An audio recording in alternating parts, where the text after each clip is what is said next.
Welcome to the debate. If you hear a fire alarm, your heart rate just, it spikes instantly. Right. It's pure survival conditioning. Exactly. You don't even think about it. But what if that fire alarm is, well, just the word homework? I mean, for a lot of kids, that exact physiological panic happens the second they sit at the kitchen table. It really does.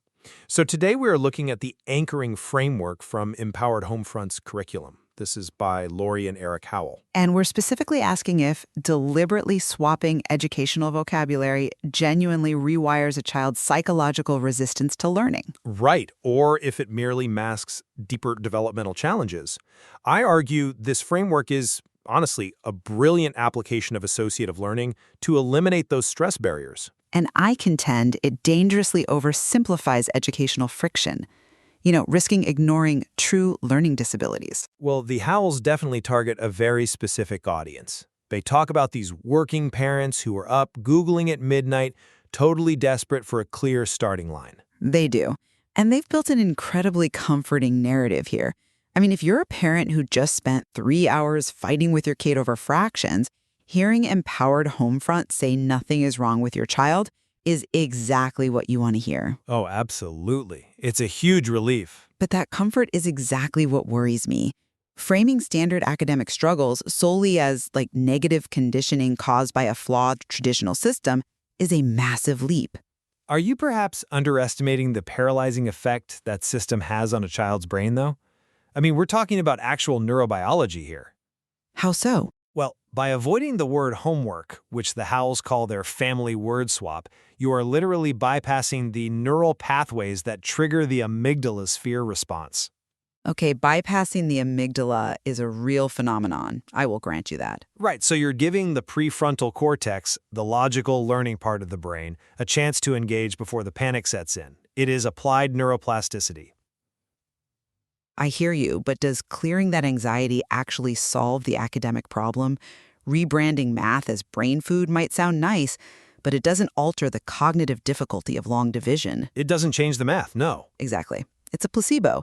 The friction will inevitably return the moment the child realizes it's the exact same difficult task. But you can't separate the task from the emotional state. Think of it like a corporate reset.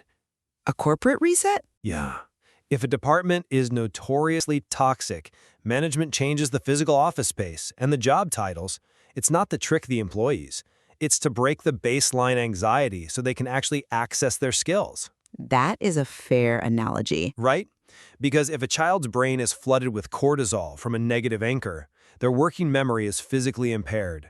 Changing the vocabulary stops the cortisol. That environmental buy-in comes at a conceptual cost, though. Let me push back using the curriculum's own anecdote about their 9-year-old son. Oh, Jackson. Right. Yeah, Jackson. He was struggling with reading, and when a speech therapist suggested medication, the father insisted they won't make him fit into a box. I remember that part. Attributing organic academic struggles strictly to negative anchors and societal timelines can heavily delay necessary interventions. A child with a reading deficit needs specialized help, not just a rebranded, stress-free environment. I have to admit, that specific anecdote gave me pause initially, too. But if you look closely at the text, they note the child is still seeing a speech therapist. Are they? I must have glossed over that. Yeah, and he gets vision therapy as well. They aren't rejecting specialized help. They are rejecting the shame of the timeline. But rejecting the timeline entirely seems risky. Well, reframing the benchmark from a school pace to individual growth removes the paralyzing panic that your child is fundamentally broken. That actually empowers parents to pursue those therapies clearly. If a parent reads it that closely, sure. The danger remains that an overwhelmed parent just hears it's the environment and stops looking for underlying cognitive roadblocks. You think they'll just stop trying? I think it acts as a highly appealing emotional Band-Aid for incredibly complex educational challenges. We definitely converge on one reality, though. The traditional learning environment carries profound emotional weight. Absolutely. And that weight unequivocally impacts performance. I view this playbook as a vital emotional reset that translates behavioral psychology into an actionable toolkit for families. And I agree. The curriculum highlights very real, modern systemic anxieties.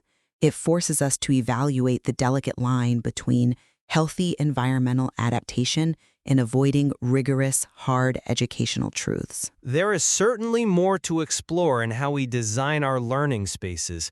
We have to figure out if we are just silencing the bell or if we are actively extinguishing the fire causing the panic. Very true. Something to consider until next time.